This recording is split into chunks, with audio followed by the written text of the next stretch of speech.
If you're new here, welcome to Faangboss, where I write stories about building design, technology, and ourselves. In this issue, we have the good, the bad, and the ugly. The good. Attending Grace Hopper Conference next week in Philly.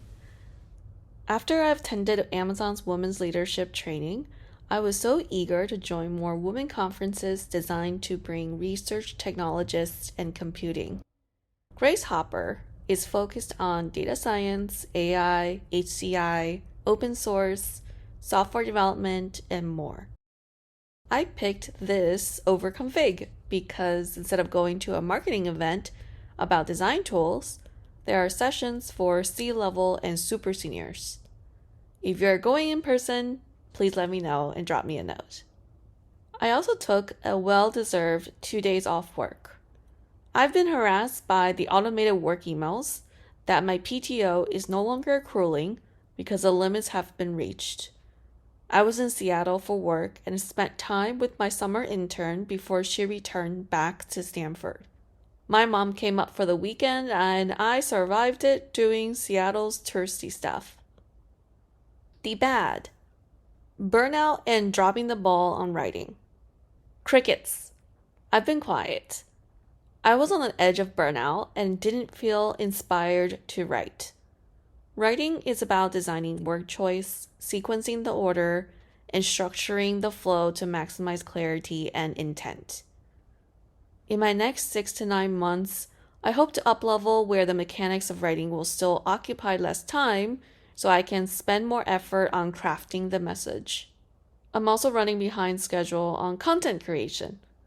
I started filming a YouTube series called Speedrun to Senior in March, and the purpose of the series is to help junior designers overcome obstacles in this tough job market. It is really hard to balance a full-time job, home life, health, writing, and creating social media content.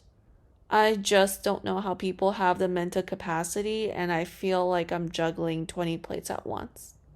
To read more about this project, check out the AMA, A Word from My Mentee. 5 days in the office and flattening management. If you know me, you know that I've hated corporate culture my whole life. If only we didn't have to find out about company policies in the press. They will turn the dials to unbelievably spicy and hot to see which employee jumps. It's a perfect layoff. Have your portfolios ready. And I'm screwed because mine's aging with old work from 4 years ago. The other night, I spent 7 hours fucking around with font pairings instead of updating the content. If you're interested, check it out on my portfolio site, catlow.design. I'm currently using Accurate Pro and Pliton Combo. And I know this slaps because it's been validated on Typewolf. If you know, you know. The ugly. This is a hard story to share. Not everyone you work for or with will give you credit when it's due. This is a widespread problem in corporate, where everyone looks out for themselves. People will do anything to get what they want, no matter what the cost. I am generous with my time and help my colleagues without hesitation. I've had several bad experiences in my career where I have designers steal my designs, modify them slightly, and present them as their own. Software development managers have tried to take credit for my research work that's not even in their job family.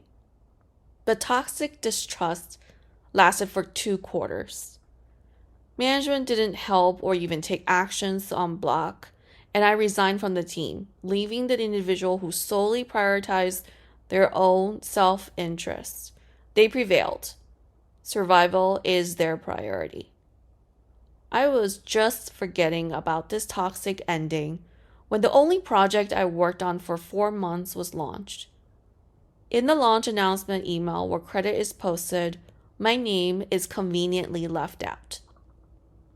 I quit because I knew this behavior would happen months in advance But it's shocking when the nightmare turns out the way you thought it would. I mistakenly believe these people have basic human integrity. The act of reliving this tale induces PTSD. There are mornings where my emotions boil and rage. When I told management about this, they didn't respond. This hurt me so much that I decided to fight back and confront the owner. I was done. I have documentation of this fake-ass apology and oversight.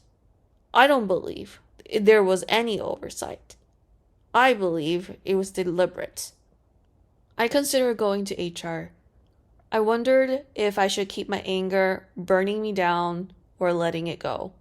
Confronting the person was enough for me to move on, but professionally, I considered them dead.